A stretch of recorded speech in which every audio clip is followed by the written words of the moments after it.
શું તમે આ 5 ગ્રામરના ક્વેશ્ચન સોલ્વ કરી શકશો? અને comment your score. Let's start question number 1. She dash to school every day. A. Go. B. Goes. C. Went. D. Going.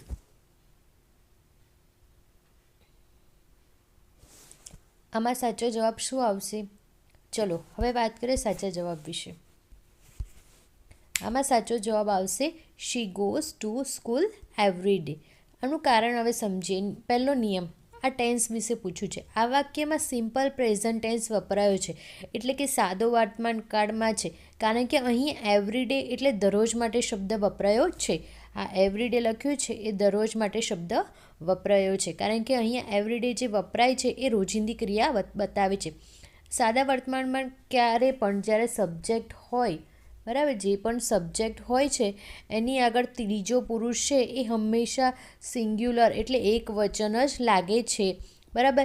એની આગળ હી, શી, it વગેરે જ અથવા કોઈ પણ નામ કે ત્યાર પછી ક્રિયાપદની પાછળ એસ કે ઈએસ લાગે છે. કેમ ગોસ? અહીં શી છે તો તેથી ગોનું ગોસ થયું, એટલે બહુવચન તરીકે ગણવામાં આવે છે ક્રિયાપદની એસ કે ઈએસ લાગે એટલે, બરાબર. Let's start question number 2. They dash playing cricket yesterday. A. Is. B. Are. C. Was. D. Were. Guess the answer. Okay. Answer શું આવશે? દે વેર પ્લેઇંગ ક્રિકેટ યસ્ટરડે. આ નિયમ શું છે? પાસ્ટ કન્ટિન્યુઅસ પ્રેઝન્સ ચાલુ છે, ચાલુ ભૂતકાળમાં છે. યસ્ટરડે એટલે શું?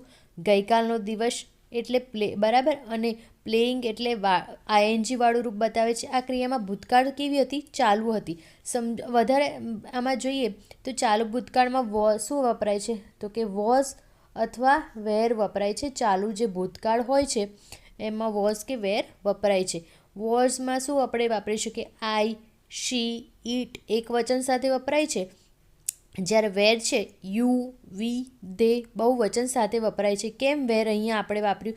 તો કે અહીં કરતાં ધે એટલે બહુવચન છે. આ જે આપણું છે આપણને ધે એ બહુવચન છે, તેથી વેર આવશે. Let's start question number 3. I dash my homework before dinner. A. Do. B. Did. C. Done. D. Doing. Guess the answer. Okay.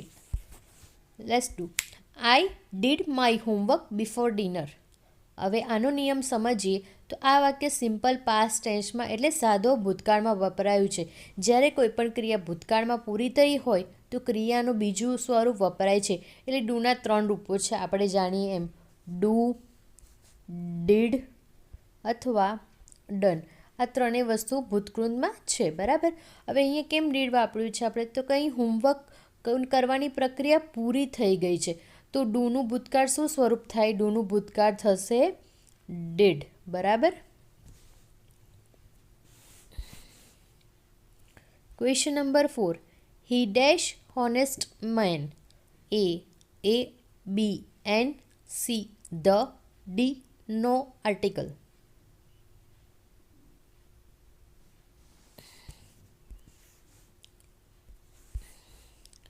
Right answer he is an honest man. આ ક્વેશ્ચનમાં મોસ્ટ ઓફલી બધા લોકો ભૂલ કરતા હોય છે કે આની આગળ એ લાગે, પરંતુ આપણે આનો નિયમ સમજીએ તો અંગ્રેજીમાં છે ને કોઈ પણ વસ્તુ એ એન આપણે હંમેશા વાપરીએ તો કે સ્વરની પાછળ એન લાગે અને સ્વર વગરના વારમાં એ લાગે. પરંતુ જ્યારે ઇંગ્લિશમાં છે ને એ ઉચ્ચાર પર આધાર રાખે છે, તમારા સ્પેલિંગ પર આધાર નથી રાખતું. તો આપણે હોનેસ્ટને કેવી રીતે આપણે પ્રોનાઉન્સ કરીએ તો કે હોનેસ્ટ તરીકે વપરાય છે. ઓની ઓ એટલે એની આગળ શું આવશે? એ સ્વર ગણીએ આપણે તો એ વાઉલ થાય છે, બરાબર. સ્વર તો એની આગળ કેમ ઓ લાગશે? તો કે સ્વરની આગળ હંમેશા એન લાગે છે, બરાબર. આ જેનો ક્વેશ્ચન સાચો પડ્યો હશે એનું ગ્રામર સારું છે એવું આપણે ગણી શકીએ, બરાબર. Question number 5. We dash win the match if we try hard. A. Can. B. Could. C. Should. D. Must. Guess the answer. Okay, now let's see the answer. We can win the match if we try hard. હવે આમાં નિયમ શું છે? આ વાક્ય ક્ષમતા કે શક્યતા બતાવે છે, પોસિબિલિટી બતાવે છે, કદાચ થઈ પણ શકે અને ના પણ થઈ શકે. હવે કેનનો ઉપયોગ વર્તમાનમાં કોઈ પણ કરવાની ક્ષમતા બતાવવા માટે યુઝ થાય છે, બરાબર. આપણે કેન છે કોઈ શક્યતા બતાવવા માટે વાપરીએ છીએ. તો કેમ અહીંયા કેન વાપરે છે? મેચ જીતવાની શક્યતા. ઇફ વી ટ્રાય હાર્ડ, આપણે જો વધારે મહેનત કરીશું તો આપણે જીતી શકીશું, એટલે વી કેન હાર્ડ તરીકે યોગ્ય જવાબ કહેવામાં આવે છે, બરાબર.